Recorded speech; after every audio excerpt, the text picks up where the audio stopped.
Today, let's talk about watches, and most importantly, let's talk about the Samsung Galaxy Watch 6 Classic.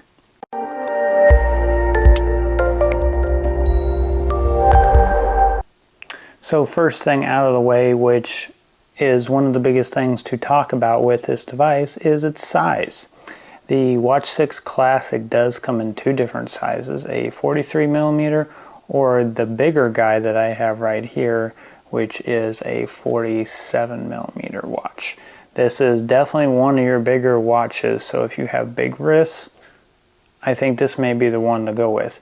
If you have smaller wrists like I do, I personally, for the most part, really like the size of the Pixel watch. So in comparison, a 43mm watch, which is just a little bit bigger than the Pixel watch at 41mm, is a nice size. This one, to me personally, if you have smaller wrists, I feel like when you bend your wrist, essentially like this, it's cramping because of the size of the watch. So something to consider there is, of course, the size of the watch. But by now, you probably already know what size watch you like between using other smartwatches or even watches before. The bigger things to talk about is the features this offers. And of course, the biggest feature to talk about is the rotating crown. Thankfully, Samsung did bring this back. The last generation did not have this feature. It was a Watch 5 and a Watch 5 Pro. Both used a touch bezel around the watch. Now that still does exist for the standard Watch 6, but luckily Samsung listened and we all wanted this really cool rotating bezel back to the watch.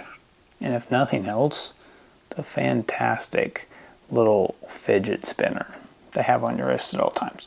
But needless to say, actually having the rotating crown back is way better than a touch option. So unless you're just specifically do not like either even just having a 43mm, if that's still too big, there is a 40mm of the Watch 6.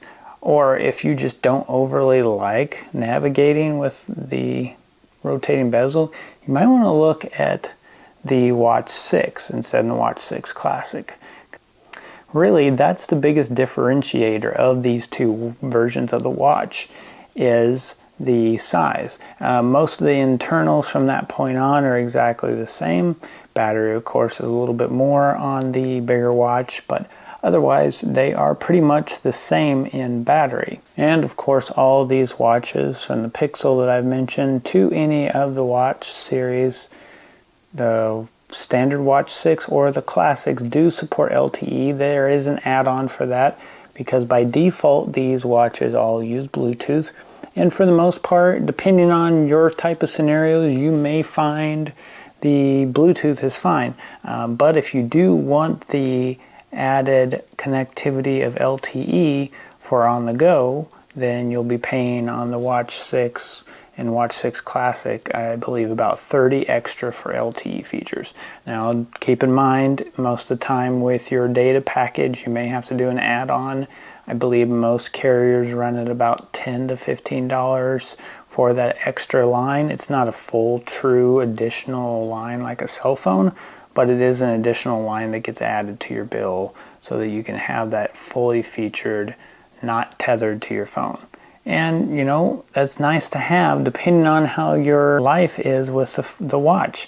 If you do a lot of exercising, running, etc., you might find it very helpful not to have to carry around the watch. One of the other differences with this watch compared to other recent watches is it is running on a newer CPU. It is running, of course, on an Exynos processor, which is similar to what the Pixel is as well. The Pixel, I believe, is running on a 9110 versus the W930 on the Pixel 6 and 6 Classic. As far as what I've noticed, Wear OS is a pretty light OS in general, and really the big difference over the last few years with Wear OSs is just that extra RAM. If most of the modern watches now have 2 gig, your performance will be great and you really won't notice any difference. I may have noticed a slight performance increase with this. I suspect that the processor main difference is probably some of the internal sensors that are used on this watch, which make it a little bit more robust to handle all those internal sensors compared to what the Pixel has. There are several extra different sensors on this watch. They are a bioactive sensor to a additional accelerometer, a gyro sensor, and a geomagnetic sensor. These are all things to help with health tracking, to sleep tracking, to arrhythmic detection of heart rate, etc. And the thing about all these features is you have to have a Samsung watch to be able to fully support the use of all these additional sensors. Now, most of the time, of course, you will pair a Samsung watch with a Samsung phone. So you probably won't see this as a true disadvantage, but it is something to know. Be aware some of the sensors may not work. But of course, the main sensor like heart rate monitor and detection, the standard accelerometer for lift to wake, etc., all those will work on other smartphones. And talking about health, we have to talk about Samsung Health and its features and discuss which one may still be better. And there's a lot of active wear devices out on the market now. And of course your watches that are centered on health only, like your Garmin's, will of course be better than any of the smartphone OSs for the most part. The Garmin's of the world will of course still do a better job than your smartwatches in some cases, especially with health tracking. And that leads into Samsung Health. That's the one disadvantage I would say these watches still have. And it's kind of interesting because all the sensors are there for Samsung to collect all the data and provide it in a well-packaged solution.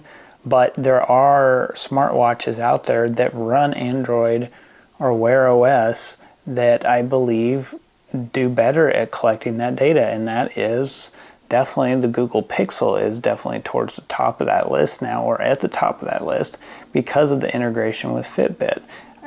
Samsung has had Samsung Health out for numerous generations, and you would think they'd be keeping up with this, but this is definitely the one point that I notice, like on heart rate tracking, especially during workouts, or the amount of calories burned. If you're very critical or analytical about that information, I have noticed a little bit of a difference in the amount, and it's always less, or it tries to calculate too much depending on the workout you set. And this has always been a thing that I've noticed with the Samsung watches, and kind of why I've deferred away from the Samsung watches and have looked for something else. And that's why the Pixel to me was one of the big choices that I went with over a Samsung watch. And the size. Those were my two big things, because I was getting tired of the large size classic watches, and I didn't really have any interest in the standard. That may be different with you though. But overall, if you were coming from the Watch 4 and didn't get the Watch 5, I think this is a great upgrade. It's definitely a better processor, it's faster, it's got that 2 gig of RAM instead of 1 gig or 1.5 gig that maybe the Watch Series 4 had. But you definitely got some performance improvements. Obviously, it's running the newest version of Wear OS with Samsung One UI on top of it for the watch, and One UI does a lot of great things over the standard Wear OS, just to make the navigation a little bit more smooth. And Samsung also packs in some great watch faces compared to what's on the stock Wear OS. So if you're looking for a great new upgraded watch and you haven't got one in a couple years, watches are definitely that thing that I say you definitely don't need to upgrade every year, because the chips in these rarely change that often, and if they do, it's very minimal. Like I said, between the 9110 and the W930, very small changes. So if you've got the Galaxy Watch 5, I don't see much of a reason to upgrade unless you really have missed that rotating crown. That is definitely the major factor to get the Watch 6 if you're coming from the 5. But if you're on an older watch version than that, this is definitely a great upgrade. So if there's anything about this watch you'd like to know more, or anything I didn't mention, leave them in the comments below. I'll try to answer any questions you have about it, and I'll see you in the next video.